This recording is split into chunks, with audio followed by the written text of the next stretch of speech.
ATV news मध्ये आपले स्वागत आहे. आपण पाहत आहात आदिवासी न्यूज वार्ता मध्ये परिसरातील प्रेक्षणीय स्थळे, क्रीडा, शैक्षणिक, राजकीय व इतरही घडामोडी. आता पाहूयात सविस्तर वृत्त. आदिवासी न्यूज वार्तासाठी नंदकुमार तोटे. आज भारत के मुसलमानों को भी ये तय करना है, जो आज भारत में रहते हैं, कि उनके असली पूर्वज कौन थे। इस्लाम धर्म का उदय 7वीं शताब्दी में हुआ था और इससे पहले भारत में केवल हिंदू, जैन और बौद्ध धर्म के लोग ही रहा करते थे और कोई धर्म के लोग यहां थे नहीं। लेकिन वर्ष 712 में पहली बार मोहम्मद बिन कासिम यमन से संयुक्त भारत के सिंध प्रांत पहुंचा, जो आज पाकिस्तान में है। उस समय मोहम्मद बिन कासिम ने सिंध पर अपना कब्जा कर लिया। इसके बाद 12वीं शताब्दी में दिल्ली सल्तनत की स्थापना हुई और मोहम्मद गौरी के अफगानिस्तान लौटने के बाद कुतुबुद्दीन ऐबक दिल्ली सल्तनत का बादशाह बना।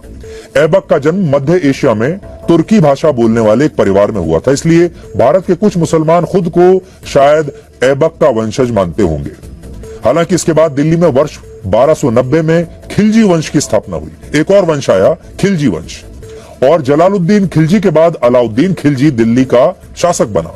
फिर इसके बाद तुगलक वंश आया और 1325 से 1351 तक मोहम्मद बिन तुगलक ने दिल्ली पर राज किया। वर्ष 1412 में तुगलक वंश की समाप्ति हो गई और फिर सैयद तुगलक वंश की स्थापना हुई और फिर 1451 में लोधी वंश के शासकों ने दिल्ली पर राज किया, जो अफगानिस्तान से आए थे। इसलिए आज भारत के जितने भी तमाम मुसलमान हैं, आज उन्हें हो सकता है उनमें से बहुत सारे अपने आप को लोधी वंश का भी बताते हों। लोधी वंश के बाद 1526 में मुगल भारत आए, जो तैमूर लंग के वंशज थे।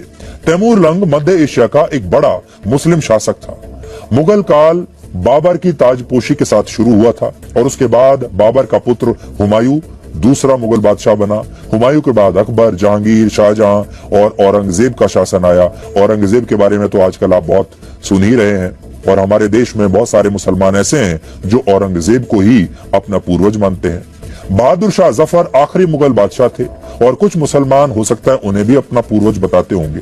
इसलिए आज भारत के मुसलमानों को यह तय करना है, साथ ही पाकिस्तान के मुसलमानों को भी तय करना चाहिए, बांग्लादेश के मुसलमानों को भी तय करना चाहिए, क्योंकि उस जमाने में भारत, पाकिस्तान और बांग्लादेश देश एक ही साथ थे, एक ही देश था।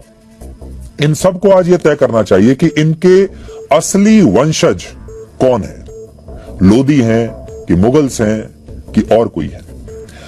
ये कुतुब मीनार पर अब तक का सबसे गहन विश्लेषण है जो आज हमने आपको दिखाया, और यह विश्लेषण तथ्यों पर आधारित है, इतिहास की सही जानकारियों पर आधारित है, ASI की रिपोर्ट पर आधारित है, ऐतिहासिक दस्तावेजों पर आधारित है, जिसमें हमने ग्राउंड जीरो पर जाकर खुद साक्ष्य इकट्ठा किए। इसलिए आप चाहें तो इस विश्लेषण को अपने दोस्तों के साथ शेयर कीजिए, अपने परिवार के लोगों को फॉरवर्ड कर सकते हैं। उन्हें कुतुब मीनार का असली इतिहास आज आप बता सकते हैं, जो कि आपके स्कूल में और कॉलेजों में इतिहास की किताबों ने आपको कभी बताया नहीं, क्योंकि इस विश्लेषण में जो बातें हमने बताई हैं वो आपको इतिहास की किताबों में शायद पढ़ने को नहीं मिली होंगी। इसलिए आज हम चाहेंगे कि जब हम इतिहास को सही करने की इस परंपरा को शुरू कर रहे हैं, तो आपको ये विश्लेषण व्हाट्सएप के जरिए फॉरवर्ड कीजिए, फेसबुक पर शेयर कीजिए लोगों के साथ, या जिस भी सोशल मीडिया के जिस माध्यम पर आप हैं, आप इस विश्लेषण को अपने दोस्तों के साथ और समाज में अपने लोगों के साथ जरूर शेयर कीजिए।